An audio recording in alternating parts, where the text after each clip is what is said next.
Hello everyone.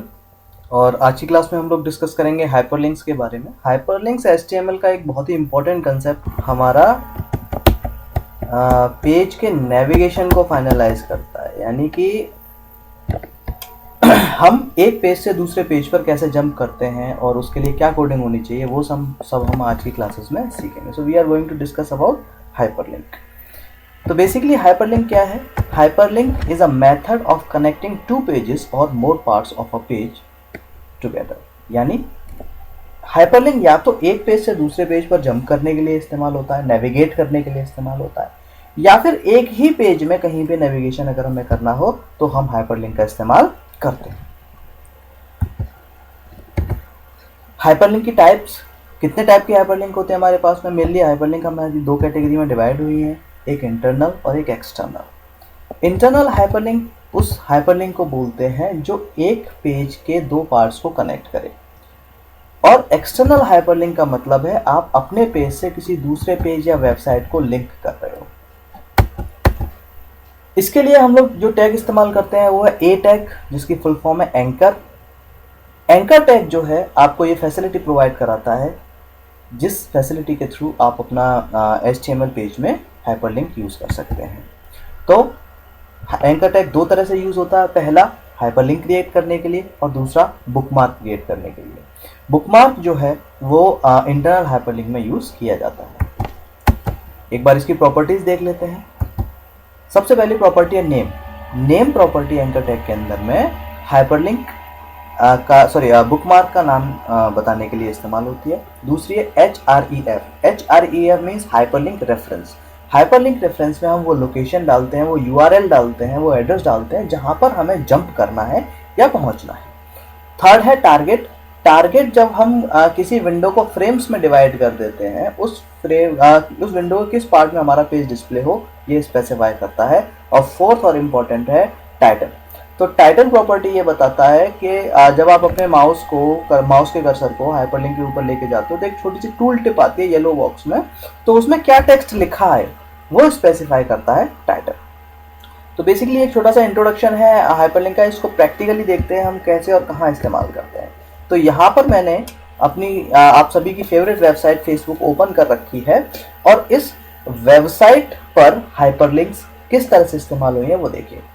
सबसे पहले हम लोग देखते हैं कि हमारे पास में जब हम अपने पेज को ओपन करते हैं तो यहाँ एक फॉरगॉटन अकाउंट का ऑप्शन है।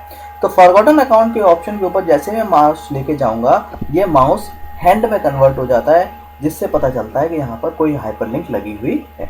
सिमिलरली इस पेज में और भी कई सारी हाइपरलिंक है। देखिए नीचे ये पूरा का पूरा एक टेबल ऑफ कंटेंट दे रखा है जो कि अलग अलग हाइपरलिंक है। साइन अप है, लॉगिन है। अब जब मैं साइन अप के ऊपर लेके जा रहा हूँ तो देखिए एक छोटा सा बॉक्स आ रहा है जिस पर लिखा हुआ है साइन अप फॉर फेसबुक। ये हमारा टूल टिप होता है।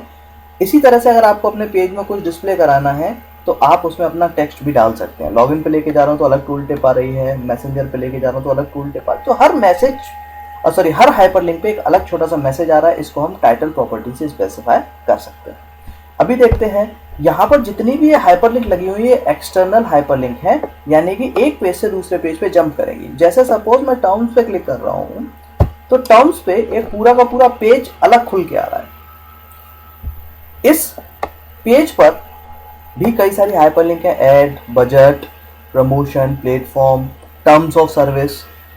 ये देखिए ये अलग अलग टाइप की हाइपरलिंक इस पेज पे भी अवेलेबल है। तो मीन्स अगर हम कोई वेबसाइट बनाना चाह रहे हैं तो बिना हाइपरलिंक के वो पॉसिबल नहीं है, बिकॉज जो अपना मेन पेज है तो हम उसी पेज पर रुक जाएंगे। अगर हमारे पास कोई वेबसाइट है जिसमें हमारे पास मोर देन 1 पेजेस है तो हमें हाइपरलिंक का यूज करना ही करना पड़ेगा।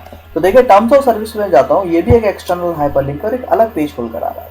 पर जैसे ही मैं इस पेज पर जाता हूँ आप देखिए ये जो पूरा पेज है, इस पेज को जब मैं स्क्रॉल कर रहा हूं तो देखिए बहुत सारा कंटेंट इसमें पड़ा हुआ है। The service we provide heading पड़ी हुई है, इसके अंदर अलग अलग कंटेंट पड़े हुए हैं। इसी तरह से how our services are funded, ये भी पूरा कंटेंट पड़ा हुआ है। और थर्ड नंबर पे अलग कंटेंट है, फोर्थ नंबर पे अलग कंटेंट है। इस तरह से ये अलग अलग कंटेंट है, बट है ये सेम पेज में, और पेज काफ़ी बड़ा है और एक बार में ब्राउजर विंडो में ये पेज डिस्प्ले नहीं हो पा रहा। तो इसके लिए क्या किया हुआ है, डेवलपर ने इस पर अलग अलग हाइपरलिंक यूज किए हुए हैं। जैसे यहाँ पे रिटर्न टू टॉप, जब मैं रिटर्न टू टॉप पे क्लिक करूंगा तो क्या होगा, मेरा जो पेज है with in the page hyperlink होगा और ये टॉप में पहुंच जाएगा जहां से हमने स्टार्ट किया। तो ये एक इंटरनल हाइपरलिंक का एग्जांपल है। ऑन द अदर हैंड देखिए यहाँ भी इंटरनल हाइपरलिंक लगी हुई है, टर्म्स एंड सर्विस का पूरा कंटेंट दिया हुआ है। अगर मैं इसमें से किसी भी टॉपिक को देखना चाहूँ, उस टॉपिक पर मैं क्लिक करूंगा, जैसे help you discover content product and services that में इंटरेस्ट यू, इस पर मैं क्लिक करूं तो इस डायरेक्ट उस पॉइंट पे पहुंचा देगा जहां पर ये लिखा हुआ है, वहां पर ये नेविगेट कर देगा। तो this is called internal hyperlink. तो आई होप आप लोगों को इंटरनल और एक्सटर्नल हाइपरलिंक में डिफरेंस समझ में आ गया होगा। एक हाइपरलिंक और बोली जाती है जिसको हम ग्लोबल हाइपरलिंक बोलते हैं। ग्लोबल हाइपरलिंक में क्या होता है कि अगर मैं स्टार्टिंग पे जाऊं पेज के, तो कई सारी वेबसाइट्स में आपने देखा होगा कि यूट्यूब को ऑप्शन देते हैं, इंस्टाग्राम को ऑप्शन दे रखा होता है। तो बेसिकली यूट्यूब एक अलग वेबसाइट है, फेसबुक एक अलग वेबसाइट है। अगर फेसबुक से मैं यूट्यूब पर नेविगेट कर रहा हूँ या कोई ऐसा ऑप्शन दे रहा हूँ तो उसको हम ग्लोबल हाइपरलिंक बोलते हैं। मतलब एक ऐसी हाइपरलिंक जो एक वेबसाइट से दूसरी वेबसाइट को कनेक्ट करती है। तो चलिए इनको हम प्रैक्टिकली करेंगे। शुरू करते हैं। इन सबको मैं क्लोज कर रहा हूँ एंड प्रैक्टिकली इनको देखने के लिए हम नेक्स्ट वीडियो बनाते हैं जिसमें हम इसको इजीली समझ सकते हैं।